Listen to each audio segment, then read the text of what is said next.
તાજેતરમાં રાજકોટમાં આગની દુર્ઘટના કાંડ બાદ સફાળા જાગેલા તંત્રએ ડભોઈ નગરપાલિકા વિસ્તારમાં ફાયર સેફટી અંગે ચેકિંગ હાથ ધરવામાં આવ્યું હતું। ફાયર પ્રોટેક્શન અને પ્રિવેન્શનને લગતા ફાયર સેફટીના સાધનો કાર્યરત છે કે બંધ હાલતમાં તેની તપાસ હાથ ધરવામાં આવી હતી।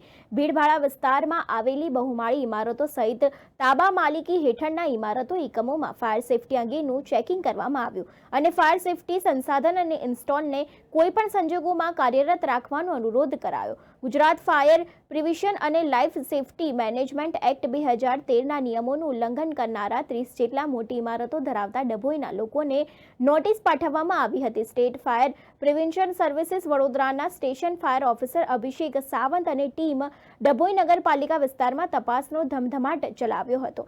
ફાયર સેફટી બાબતની તપાસ હાથ ધરી વિવિધ સ્થળોએ નોટિસ પાઠવવામાં આવતા નગરમાં ફફડાટ ફેલાયો હતો। ગુજરાત ફાયર રેગ્યુલેશન 2023ના નિયમ નંબર 5(3) મુજબ નિયમો અનુસારના જરૂરી ફાયર પ્રોટેક્શન અને પ્રિવેન્શનના લગતા ફાયર સેફટીના સંસાધનોને ઉપલબ્ધ કરાવી ફાયર સેફટી સર્ટિફિકેટ મેળવી લેવા પણ જણાવ્યું હતું। આજે ડભોઈ નગરપાલિકા ખાતે ફાયરનું ઇન્સ્પેક્શન ચાલી રહ્યું છે, કારણ કે અહીંયા ઘણી બધી એવી ઇમારતો છે જ્યાં ફાયરના ઇન્સ્ટોલેશન લગાયેલા નથી।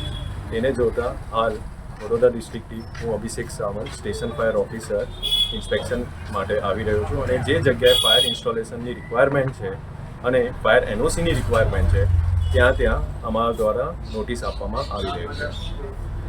5 દિવસ થયા આ ઘટનાને, ત્યારે 5 દિવસ પછી સર તમે જાગ્યા? કારણ કે મારા અંડરમાં આખું વડોદરા ડિસ્ટ્રિક્ટ છે, એમાં કરજણ, સાવલી, ડભોઈ છે, તો વારી એક જગ્યાએ બધી જ જગ્યાએ હું એક સાથે નહીં પહોંચી કરી શકતો।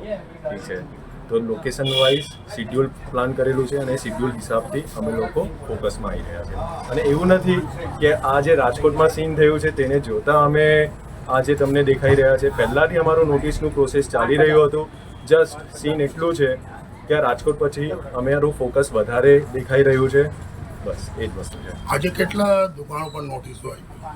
નોટિસો ઘણી બધી આ એરિયામાં ચાલી રહ્યું છે, ઓકે, પણ આ જગ્યાએ એનઓસીની રિક્વાયરમેન્ટ નથી, પણ એમને ફાયરના એક્ટના મુતાબિક અને એનબીસીના રૂલ્સના હિસાબથી એમને ફાયર ઇન્સ્ટોલેશન કરવાનું રહેશે। દુકાનો પર કોઈ દુકાન પર સીલ મારવામાં આવી? ના, હમણાં સુધી આ પ્રક્રિયા કશું નહીં થઈ।